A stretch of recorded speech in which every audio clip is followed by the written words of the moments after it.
Hi everyone. Today I have a column I wrote in April 1990 with both feet. My friend Betty introduced me at a meeting as a person who jumps into a project with both feet. Even though I never thought of myself like that, I smiled and took my turn at the podium. After I spoke, I thought about what she said and came to the conclusion that she must have confused me with someone else.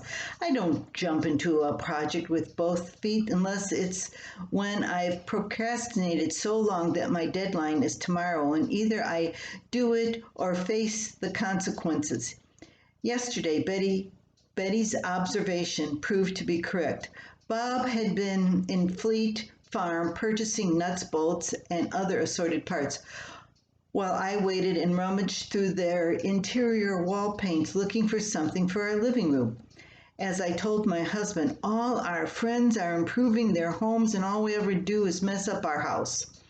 Well, we didn't buy any paint that day. Bob convinced me to use the 2 gallons we had in the basement. A frugal idea, but the same old green paint. The next morning, I drafted our 2 oldest children to help with the painting as Bob left the house to work on equipment. The kids went right to work, moving furniture out of the one room and into another. From then on, we had to climb over a chair and 2 couches to reach the bathroom. I was so pleased with my help's enthusiasm that I thought I'd take the work a little further. Why should I have to look at that horrible orange carpet day in and day out when right underneath was a perfectly good hardwood floor? Well, except for the patch where the old furnace grate used to be. After adding the carpet to my list, I gazed at the south wall with the dingy paneling. Obviously, that had to go sooner or later, and wasn't this the perfect time when all the furniture was already out of the room, including the bookshelf and its hundreds of books? Our 2 younger children joined their brother and sister for the demolition. Carpeting was ripped from the floor, paneling came off the wall, nails were pulled and boards removed. The kids always appreciated this part of a remodeling project, the demo. I telephoned to reserve a floor sander for the next 24 hours, and then I went outside to tell Bob. His mouth dropped about a foot when he saw the extent of my little painting job. But why did you start pulling the paneling down? I shrugged, because it was there. Really, I started on the paneling because it was my way of forcing the issue without a long discussion. House projects always warrant a year's worth of deliberation and get put off for more pressing farm work, and I wasn't in the mood to quibble.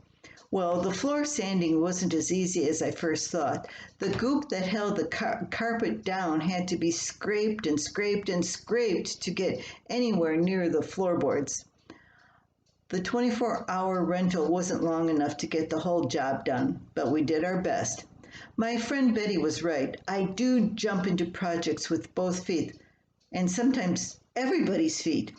As of this writing, our living room is still in shambles, but the floor is starting to look nice, except for that patch where the old furnace used to blow.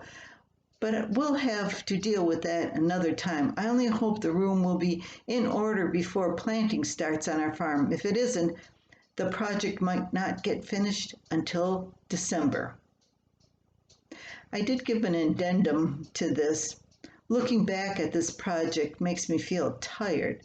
The floor had to be stained to cover all the imperfections.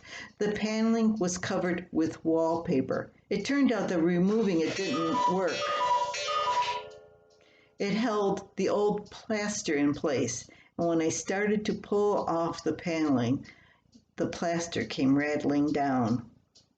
Back it went. So that was quite a job, and it did take a long time to finally get it all done. That's why I don't do that much anymore. There's many things that I could paint. I don't wallpaper anymore. Oh, not my cup of tea, as you could say. I hope you have a great day and come back for another of my columns from the ancient times on Sunnybook Farm. Until then, have a great day.